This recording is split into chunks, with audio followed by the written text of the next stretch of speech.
నమస్తే.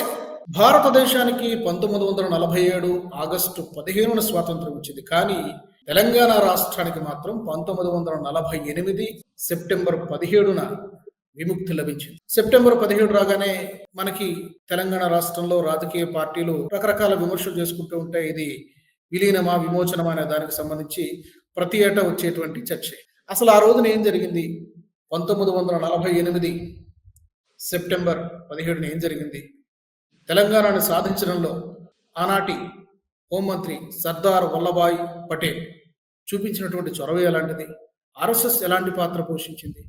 ఇలాంటి కొన్ని విషయాల గురించి ఈరోజు మనం మాట్లాడుకుందాం. సందర్భం వచ్చింది కాబట్టి నాతో జాయిన్ అవుతున్నారు చర్చలో చరిత్రకారుడు, అలాగే లెక్చరర్ భాస్కర్ గారు అందుబాటులో ఉన్నారు. ఆయనతో మాట్లాడదాం. భాస్కర్ గారు నమస్తే. నమస్తే అండి. నమస్తే రాజు గారు. భాస్కర్ గారు, మీరు చాలా రీసెర్చ్ చేశారు. పర్టికులర్‌గా ఈ టాపిక్ పైన కొన్ని పుస్తకాలు కూడా రాశారు. నిజాం వర్సెస్ నిజాం తెలంగాణ రక్త చరిత్ర పుస్తకాలు కూడా రాశారు. చాలా సెమినార్స్ ఇచ్చారు. సో పర్టికులర్‌గా ఈ అంశానికి సంబంధించి మీ ఇనీషియల్ రిమార్క్స్ ఏంటి?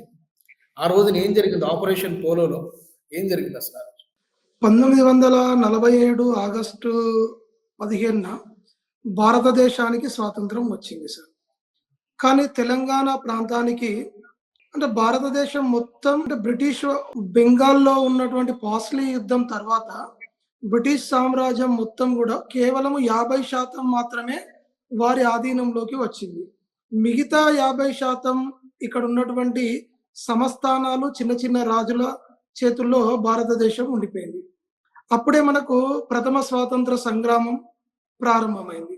ప్రథమ స్వాతంత్ర సంగ్రామం తోటి కంగుదిన్నటువంటి బ్రిటిష్ వారు ఒక కొత్త ఎత్తుగడకు పూనుకున్నారు.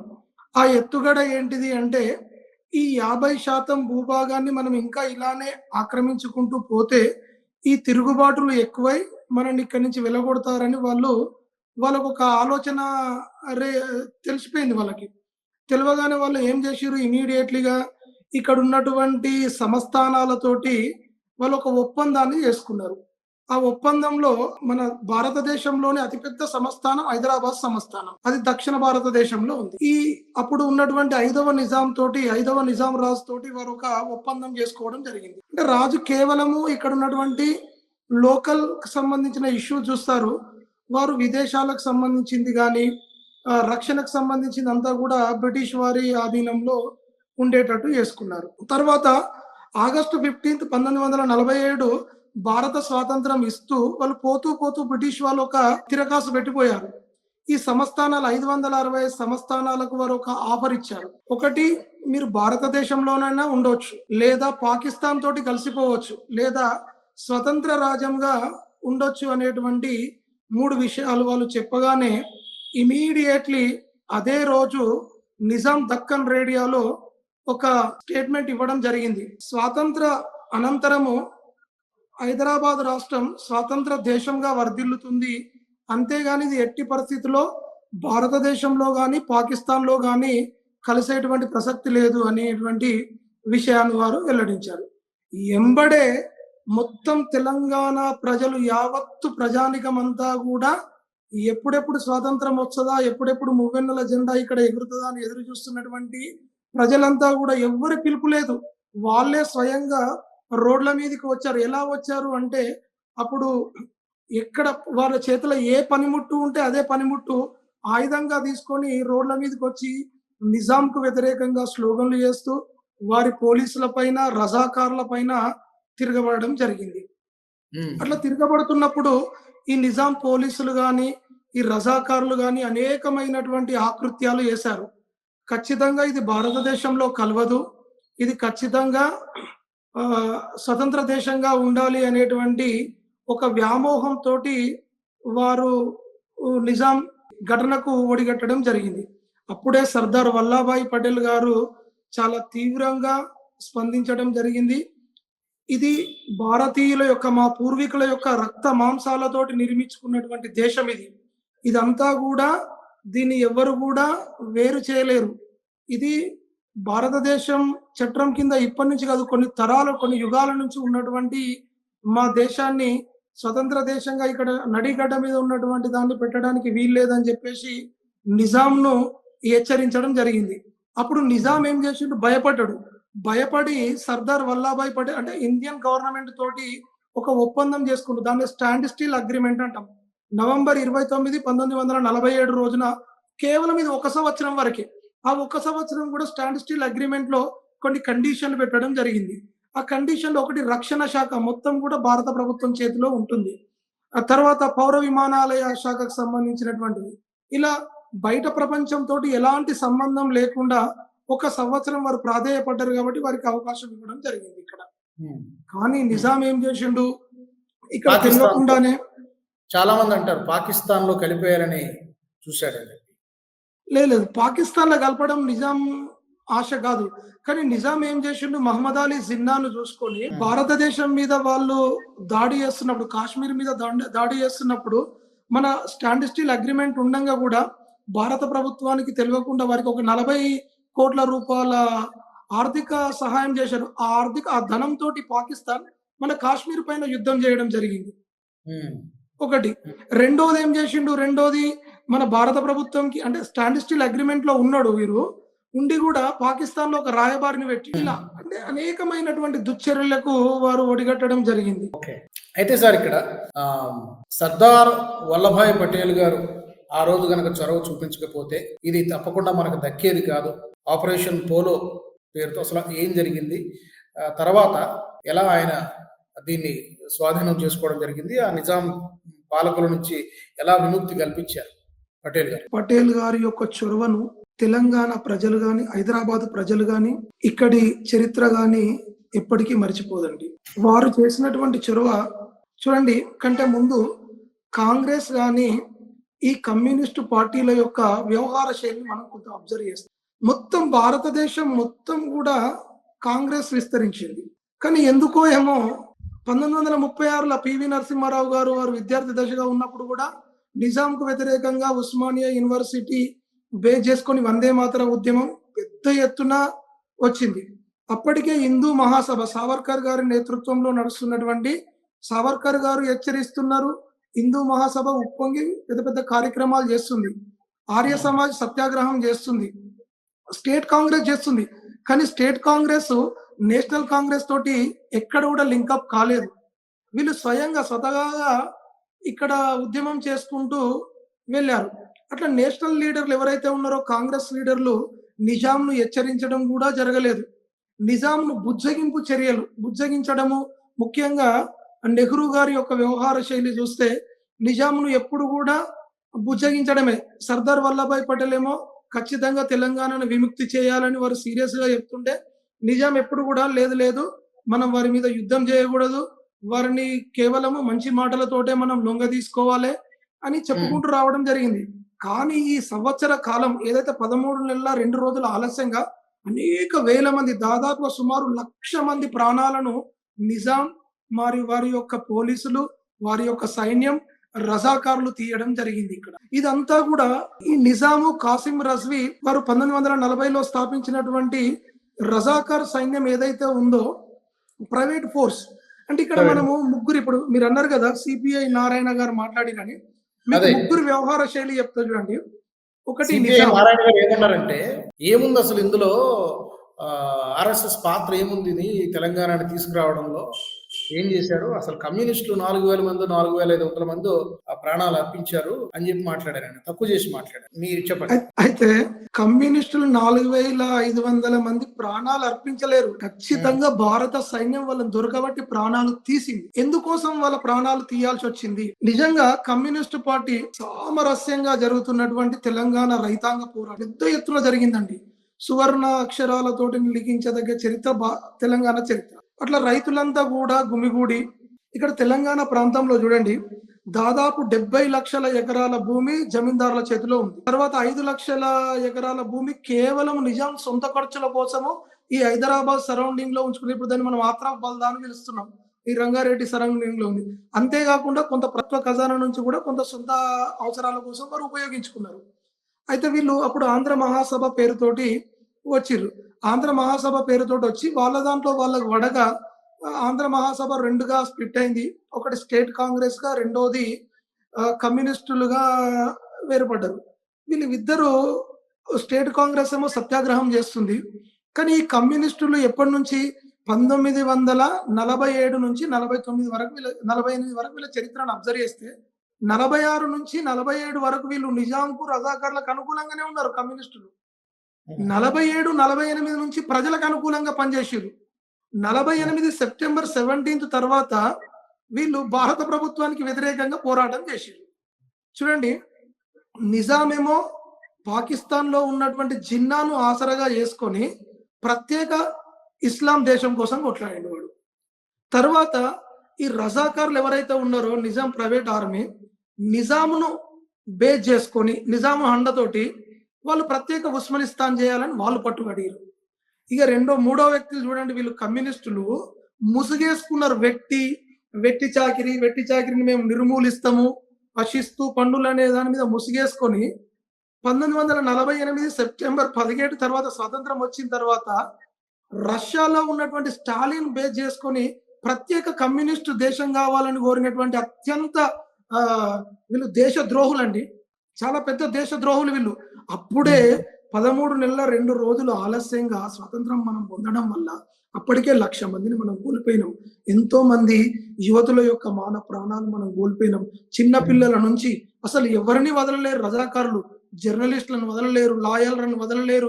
సామాన్య ప్రజానికాలు ఊర్ల మీద పడి వివిధ రకాలైనటువంటి రూపాలలో పోయి హత్యలు చేస్తుంటే వీళ్ళు కమ్యూనిస్టులు ఏం చేసిర్రు, వాళ్ళు రైతాంగ పోరాటము సామరస్యంగా జరుగుతుంటే వాళ్ళకి ఆయుధాలు ఇచ్చి సాయుధ పోరాటంగా మార్చిర్రు. దానికి వీరు నాయకత్వం వహించారు. అసలు వీళ్ళు పోరాటం ప్రారంభించలేరు. రైతులే, తెలంగాణ ప్రజలే, తెలంగాణ రైతులే పోరాటం చేసిర్రు. ఆ పోరాటంలోకి వీళ్ళకి చొరబడి దాన్ని రక్తపాతం చేసిర్రు. రజాకారులు పొద్దునొచ్చి రాత్రి వస్తారు, వీళ్ళు మీటింగ్లు పెడతారు, తుపాకులు ఇస్తారు, రాత్రి వెళ్ళిపోతారు వీరు ఊర్లకి. రాత్రి వాళ్ళ ఊర్లకి వెళ్ళిపోగానే తెల్లారి రజాకారులు వస్తారు ఊర్లోకి వచ్చేసరికి వీళ్ళు రజాకారులకు చేతిలో పడకుండా ఎప్పుడో వీళ్ళు తప్పించుకొని పోవడం వల్ల ఆ సమయంలో వాళ్ళు ఇక్కడ ఉన్నటువంటి ప్రజలను దొరకబట్టాలి, చంపాలి. అట్లా మీరు చూస్తే వీర బైరాన్పల్లి ప్రజలు పోరాటం చేసిర్రు రజాకారులకు వ్యతిరేకంగా కమ్యూనిస్టు పోరాటం. పరకాల అమరధామం మనం చూస్తే జెండా కోసం చచ్చిపోయారు. ఏ ఒక్క కమ్యూనిస్ట్ లేడు. తర్వాత అక్కడి నుంచి పోతే గుండ్రాంపల్లి కుతికలు కోసి బావిలో పడేసిరండి. ఎన్నో అరాచకాలు, మతం మారాలని ఇట్లా చేసినప్పుడు కమ్యూనిస్టులు ఎక్కడ చేయలేరండి. ఇంత మీరు వీళ్ళు అంటారు కదా ఆర్ఎస్ఎస్ పాత్ర లేదు అన్నారు. నిజంగా తెలంగాణ విమోచన పోరాటం నిజంగా వాళ్ళకు దమ్ము ధైర్యం ఉంటే మాలాంటి వాళ్ళతోటి ఒక్కసారి డిబేట్ లో కూర్చోమనండి. ఇవాళ తెలంగాణ ప్రాంతం సైల్యూట్ చేయాల్సినటువంటి వ్యక్తులు 3 అండి ఇక్కడ. ఒకరు ఆర్య సమాజ్, హిందూ సంస్థ అండి, నిజాంకు వ్యతిరేకంగా పోరాడింది. ఇలా కమ్యూనిస్ట్ లీడర్లు ఎవరు తయారు చేసిరండి? రావి నారాయణ రెడ్డి ఎక్కడి నుంచి వచ్చిండు? ఆర్య సమాజ్ నుంచి వచ్చిండు రావి నారాయణ రెడ్డి. భాగ్యారెడ్డి వర్మ ఎక్కడి నుంచి వచ్చింది అండి? ఆర్య సమాజ్ నుంచి వచ్చిండు. ఆరుట్ల కమలాదేవి, వాళ్ళిద్దరు భార్యాభర్తలు ఇద్దరు ఆర్య సమాజ్ నుంచి వచ్చారు. కాళోజీ నారాయణరావు ఆర్య సమాజ్ నుంచి వచ్చారు. బత్తిని మొగలయ్య గౌడ్ ఆర్య సమాజ్ నుంచి వచ్చాడు. ఎందరో అటువంటి గొప్ప నాయకులను అందించినటువంటి ఆర్య సమాజ్. ఇక రెండోది వందే మాతరం రామచంద్రరావు గారిని ఎవరు ఇచ్చిరండి? వందే మాతరం రామచంద్రరావు గారు హిందూ మహాసభ యొక్క నాయకుడు. హిందూ మహాసభను ఎవరు లీడ్ చేసిరండి? వీర సావర్కర్ గారు. ఇవాళ వారు నారాయణ గారు మాట్లాడుతూ చులకన భావంతో వాళ్ళకు మతుండి మాట్లాడుతురా, మతి లేక మనం కాదు, కమ్యూనిస్టులు వాళ్ళ చరిత్ర వాళ్ళే తెలుసుకోవాలి. రావి నారాయణ రెడ్డి గారు ఏం చెప్పారు? తలకాయ లేని పని చేసిరు మా వాళ్ళు. నేను వద్దని మొత్తుకున్నా కూడా సాయుధ పోరాటం చాలా ముమ్మాటికి తప్పు, చెంపలు వేసుకోవాలి. 1952 వరకు మనం చేసినామని రావి నారాయణ రెడ్డి గారి కంటే వీళ్ళు గొప్ప వాళ్ళండి. 2 పుచ్చలపల్లి సుందర ఎవరు రాశారు చరిత్ర? భారత ప్రభుత్వానికి వ్యతిరేకంగా చేసినటువంటి సాయుధ పోరాటం చాలా చెత్త పోరాటము, మమ్మల్ని చరిత్ర కానీ తెలంగాణ ప్రజలు ఎప్పుడు క్షమించరని చెప్పారు వాళ్ళు. ఇక వాళ్ళకే వీరు తాతకు దగ్గులు నేర్పుతారన్నట్టు నారాయణ గారు. మరి ఏజ్ అయిపోయింది, వారికి మైండ్ పనిచేస్తుందో లేదో తెలియదు. అదే విధంగా ఇంకొక మాట కూడా మాట్లాడారు వారు నారాయణ గారు. ఏంటిది? ఆర్ఎస్ఎస్ ఎక్కడ ఉంది తెలంగాణ ఉద్యమంలో, భారత స్వాతంత్ర పోరాటంలో? కమ్యూనిస్ట్ పార్టీ 1925 తర్వాత వచ్చింది. ఆర్ఎస్ఎస్ కూడా 1925 విజయదశమి రోజు ప్రారంభమైంది.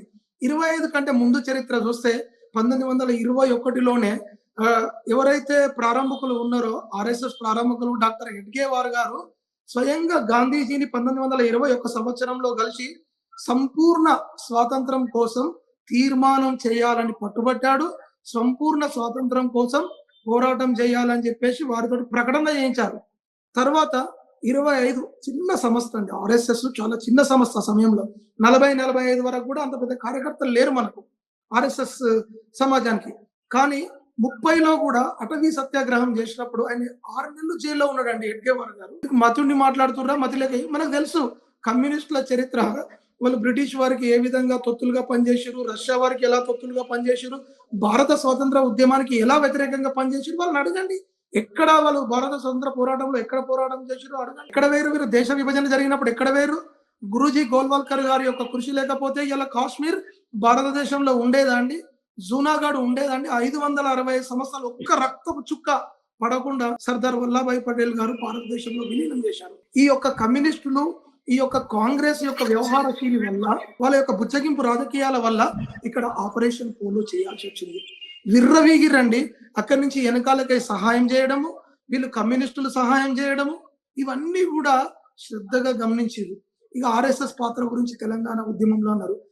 వావిలాల రామచంద్రరావు గారినే వందే మాతరం రామచంద్రరావు గారుగా ఎవరు పండరీపురంలో సావర్కర్ గారు వారికి బిరుదిచ్చారు. తర్వాత వారి యొక్క సొంత అన్నయ్య వావిలాల వీరభద్రరావు గారు, వావిలాల వీరభద్రరావు గారు హిందూ స్వయం సేవక సంఘ్ కు సంబంధించినటువంటి ఒక 2 నుంచి 3 వేల మంది యువకులకు శిక్షణ ఇచ్చి, ఆయుధ శిక్షణ ఇచ్చి, ఈ నిజాముల యొక్క రజాకార్ల పైన వ్యతిరేకంగా పోరాటం జరిపించినటువంటి గొప్ప చరిత్ర మనది. ఇక్కడ కాదు, ఇంకా మహారాష్ట్ర ప్రాంతం తీసుకుంటే 5 జిల్లాలు మహారాష్ట్ర ప్రాంతం, 3 జిల్లాలు కర్ణాటక ప్రాంతం, 8 జిల్లాలు తెలంగాణ ప్రాంతం. ఎక్కువగా మహారాష్ట్ర ప్రాంతంలో రజాకార్ల దాడులు జరిగినాయి, ఎక్కువ కర్ణాటక ప్రాంతంలో జరిగినాయి, తెలంగాణ ప్రాంతంలో కొంచెం తక్కువనే జరిగినాయి. కానీ ఆ ప్రాంతంలో మహారాష్ట్ర ప్రాంతంలో నాగపూర్లో ఎంతో గొప్ప ఉద్యమం చేసిరండి వాళ్ళు. ఆ రోజు ఇక్కడి నుంచి నిజాం బహిష్కరిస్తే ఎంతో మంది వందే మాతరం పాడినందుకు ఎంతో మంది సుమారు 1600 మంది విద్యార్థులను ఇక్కడ బహిష్కరించిర్రు. బ్రిటిష్ వాళ్ళతోటి కుమ్ముక్కై ఏ విద్యాలయంలో కూడా వాళ్ళకి ఎంట్రన్స్ అంటే ఎంట్రీ ఇవ్వకుండా అడ్డుకున్నప్పుడు నాగపూర్లో ఉన్నటువంటి సంస్థలు, హిందూ సంస్థలు ఏంటండి వాళ్ళకి అవకాశం ఇచ్చి, అందుకోసమే అప్పటి నుంచి చివరి దాకా పివి నరసింహారావుకు హిందుత్వం అన్నా కూడా, జాతీయ భావాలన్నా కూడా అంత గొప్పమైనటువంటి అభిమానం, గౌరవం ఉన్నది. అలాంటి చరిత్ర కనీసం కూడా వీళ్ళకు అవగాహన లేదు. ఏదో వాళ్ళకి నోటికి ఏదో వస్తే అది మాట్లాడడం, ఎవరి యొక్క అది లేదు అంటారు. ఎడ్గేవార్ గారు మారువేషంలో వచ్చి మన సుల్తాన్ బజార్ లో సంఘ శాఖలు నడిపిరండి. అప్పటికి సంఘ శాఖ పెద్దగా ఇక్కడ అభివృద్ధి చెందలేదు, ఎక్కడ తెలంగాణ ప్రాంతంలో, హైదరాబాద్ సంస్థానంలో. కానీ హైదరాబాద్ సంస్థానంలో మహారాష్ట్ర ఉంది, నాగపూర్ ఉంది. అసలు వాళ్ళకి ఏం తెలుసండి? నిజంగా ఆర్ఎస్ఎస్ వ్యవస్థాపకులే ఇక్కడ మన బోధన్ ప్రాంతంలో పుట్టారు, తెలంగాణ ప్రాంతంలో వారు. వారి రోల్ లేదంటారు వీళ్ళు. ఇంకొకటి నారాయణ గారు తెలుసుకోవాల్సిన విషయం ఏంటిదంటే, నారాయణ గారు కానీ కమ్యూనిస్టులు కానీ ఆర్ఎస్ఎస్ ఎక్కడ కూడా నేరుగా వెళ్ళి ఉద్యమాలు చేయదు. ఆర్ఎస్ఎస్ ఉద్యమాలు చేయడానికి కావలసినటువంటి చైతన్యాన్ని అందిస్తుంది. ఆర్ఎస్ఎస్ కార్యకర్తలు స్వయంగా వాళ్ళు ఒక ఉద్యమ నాయకులై ముందుకు పోతారు. అది వారు ముందు తెలుసుకోవాలి. సరే, ఇదంతా కూడా మీరు అన్నట్టుగా చరిత్ర తెలియకుండా మాట్లాడినటువంటి వాళ్ళు, ఫర్ ఎగ్జాంపుల్ ఇందాక మీరు చెప్పారు నారాయణ గారు ఎవరు మాటలు అయితే నాకు రాజు గారు వీళ్ళని చూస్తేమో వీళ్ళకి చరిత్ర తెలియక కాదు, వీళ్ళకు ఆక్రోషము, కసి, ఈర్ష్య, ద్వేషాలు ఉన్నాయి. మీరు ఎక్కడ కూడా వాళ్ళకు హిందుత్వం అన్నా వాళ్ళకు గిట్టదు. హిందుత్వం గిట్టకపోని నో ప్రాబ్లం, హిందుత్వం అయితే మతం కాదని చెప్తున్నారు. ఆర్ఎస్ఎస్ అంటే వాళ్ళకు నిద్రలు కూడా పడతలేవు. దినం వాళ్ళు అభివృద్ధి చెందుతారు. ఎందుకు అంటే భారతదేశం యొక్క ఔన్నత్యాన్ని, భారతదేశం యొక్క పునర్నిర్మాణంలో వాళ్ళ భాగం ఉన్నది. వీళ్ళు భారతదేశాన్ని ఎట్లా విచ్ఛిన్నం చేయాలి, ఎలా విడగొట్టాలి, ఎలా ప్రజల మధ్యన వైషమ్యాలు సృష్టించాలి, ఇగో ఇదే పని వాళ్ళకి, ఇంకా వేరే పని లేదు వాళ్ళకు. ఈ మధ్యన శివాజీకి కులాన్ని అంటు కడుతున్నారు వాళ్ళు. శివాజీ కూడా మొన్నటిదాకా ఏమన్నారు, శివాజీని వ్యతిరేకించి. ఎక్కడ చూడు చిన్న చిన్న కొసరు విషయాలను తీసుకొచ్చి పెద్ద పెద్దగా చూంచి పెద్ద పెద్ద పుస్తకాలు, వాళ్ళ లిటరేచర్ చూస్తే నిజంగా చరిత్ర నవ్వుకుంటుంది. రిసెర్చ్ స్కాలర్ గా నవ్వుకుంటున్నాం మనం. అంత రిసెర్చ్ రాసుకున్నారు, పోరాటం లేదు, మన్ను లేదు సార్. వాళ్ళు వచ్చింది 46లో సార్, వాళ్ళు వచ్చింది 46లో, 48లో మనకు వచ్చింది. 46 నుంచి 47 వరకు వారు నిజాంకును రజాకార్లకు అనుకూలంగా వ్యవహరించారు. 47 నుంచి 48 వరకు ప్రజలకు, ఎందుకంటే ప్రజల్లో వ్యతిరేకత వచ్చింది నిజాం మీద, రజాకార్ల మీద. వాళ్ళు పోరాడుతున్నారు, ఇక మా మీద ఎక్కడ దాడి జరుగుతున్నారు, ప్రజల పక్షాన నిజంగా నిజాయితీగా ఉన్నారు.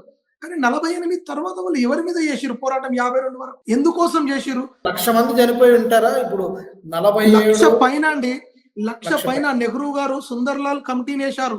సుందర్లాల్ కమిటీని వేసి ఆ కమిటీ రిపోర్ట్ రాకుండా వేశారు ఈ కాంగ్రెస్ వాళ్ళు.